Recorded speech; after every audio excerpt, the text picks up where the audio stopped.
Hello, welcome to Ticket to the Cup. I'm Tracy Holmes, coming to you from Melbourne this week, where next week the Matildas will play their final warm-up match against France.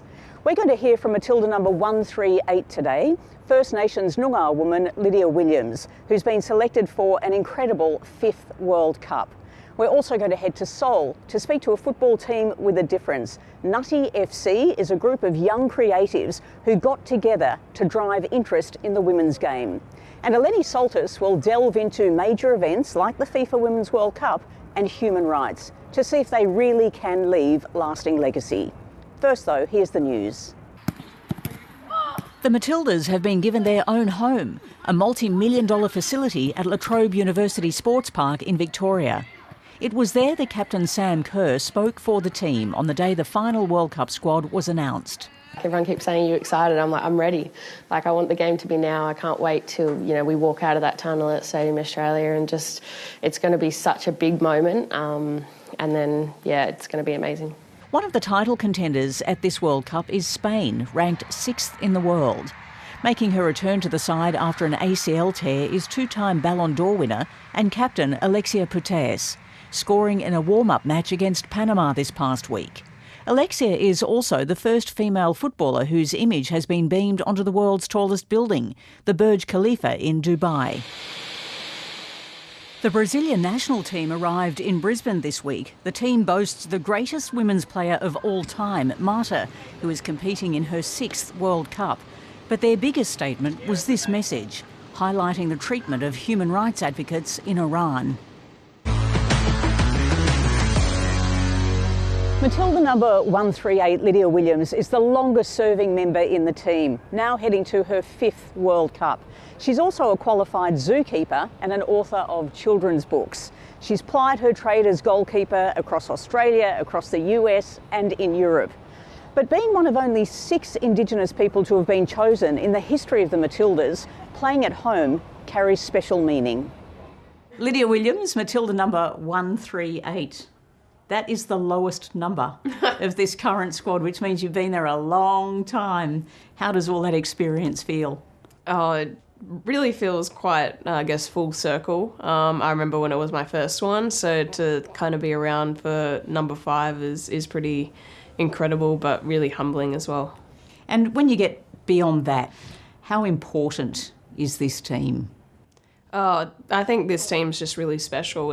A lot of us have been friends and teammates for, I think, over 10 years now. And, that's kind of like having a school friend. You just know everything about them, their quirks, what makes them happy, what, makes them sad.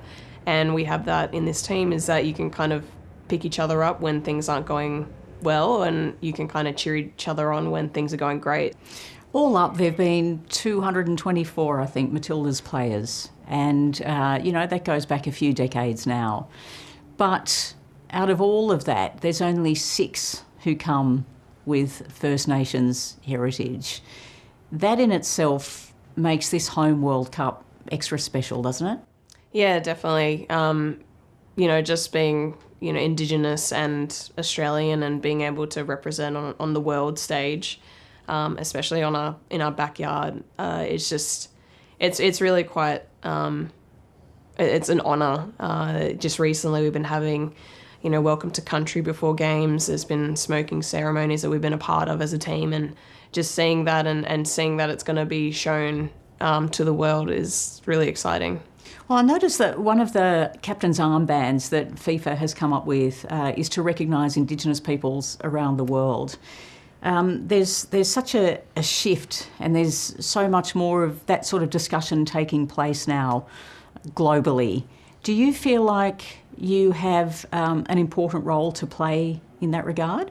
Yeah, definitely. I think, just in Australia, just celebrating, what NAIDOC Week is, and obviously that's all happening, at the midst of, this announcement as well.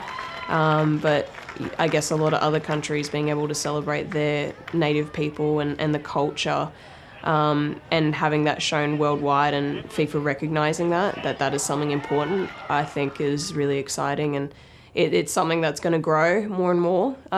With growth, there's always controversy and a lot of conversation around it, but it puts a highlight on the issue. You've played at a time where you can kind of go and learn something else, you can become something else, you can develop as a person.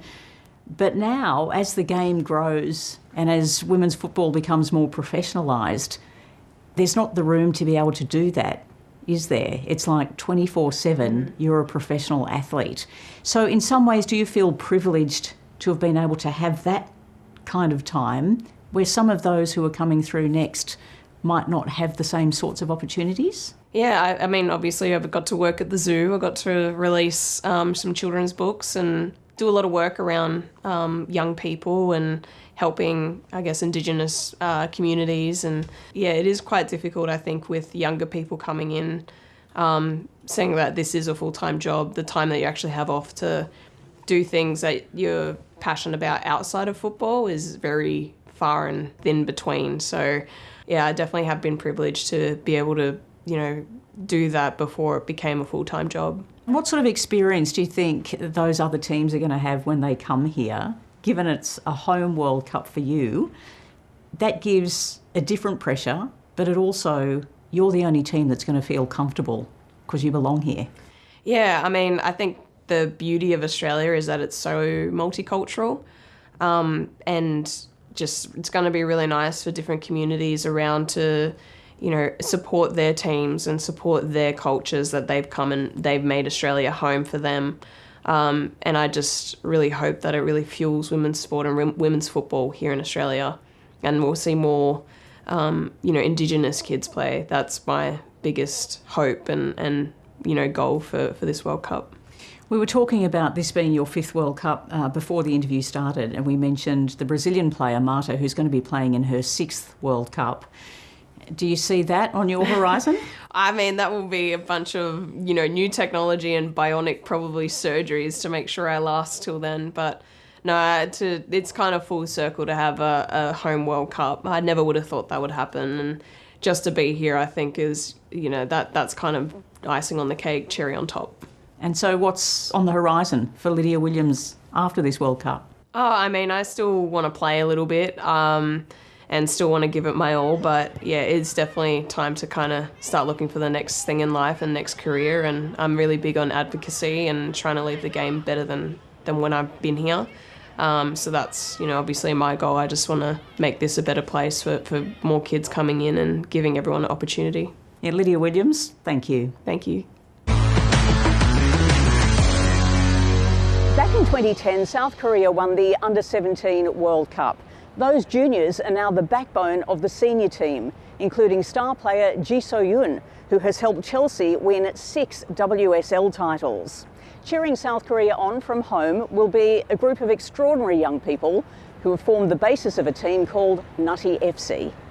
Tell us about Nutty FC and why it exists and what you do. Well, Nutty FC, we call it Nutty Football Creatives, not Nutty Football Club, because we do things outside of just playing football. So how it started, many of the members have started football years ago, and we also met each other. Some of us met each other in college when we were in football clubs. So when we were there, we played football just as a sport, right? But after that, we started to think, I think we need to show people that there are many women who are passionate and who actually go out and play football in the field. And not many of the people know that. So we wanted to show that. So we created this team and Instagram and showed our activities online. Is the National League here growing in a way that will see your team continue to rise through the world rankings? I think the biggest help was the media, the power of media, because there was this reality TV show called Kickball. So this show, It's a program of celebrities, calling celebrities like comedians or singers and dancers, and they create teams with those celebrities, and they do futsal matches, and the coaches are like a famous national retired national soccer player. yeah. And after that show, like I really like noticed the like difference in like people's attitude, like people's public's attitude toward like women playing soccer. Thanks to that TV show, the like popularity or interest on like soccer culture, football culture, like increased a lot, I guess. Let's just say everything goes well for your team and our team, and it's South Korea and Australia in the final. The final? Yeah, what's the score? Wow, that's a very difficult question.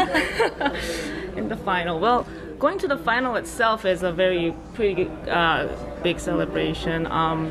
But I don't know, like 2-2, and then You are being nice. and then in the end, in the penalty kicks, pretty much Korea will win, hopefully. The 2023 FIFA Women's World Cup boasts a number of firsts. It's the first to be staged in the Southern Hemisphere, the first to be co-hosted. It's also the first with human rights embedded in the organisation. Eleni Soltis has more. The scrutiny on the last Men's World Cup in Qatar 2022 convinced FIFA to embed human rights into the bid process. Now, all nations hoping to host a FIFA World Cup are required to identify human rights risks and mitigate against them.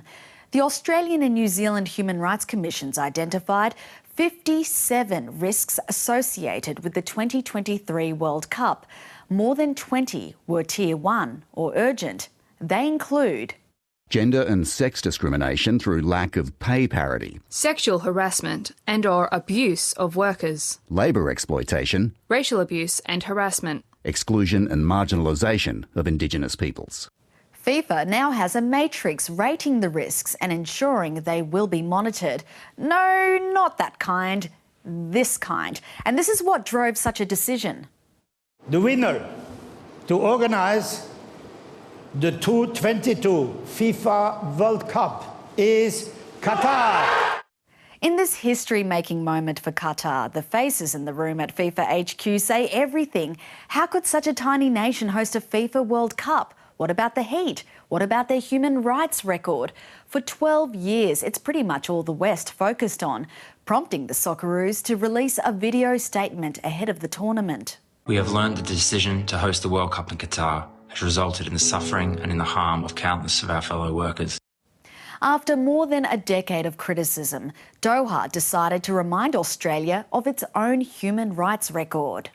The Australian government has been criticised for forcefully moving asylum seekers and refugees to offshore camps in the countries of Papua New Guinea and Nauru, where actions of inhumane treatment have been reported by Human Rights Watch organisations.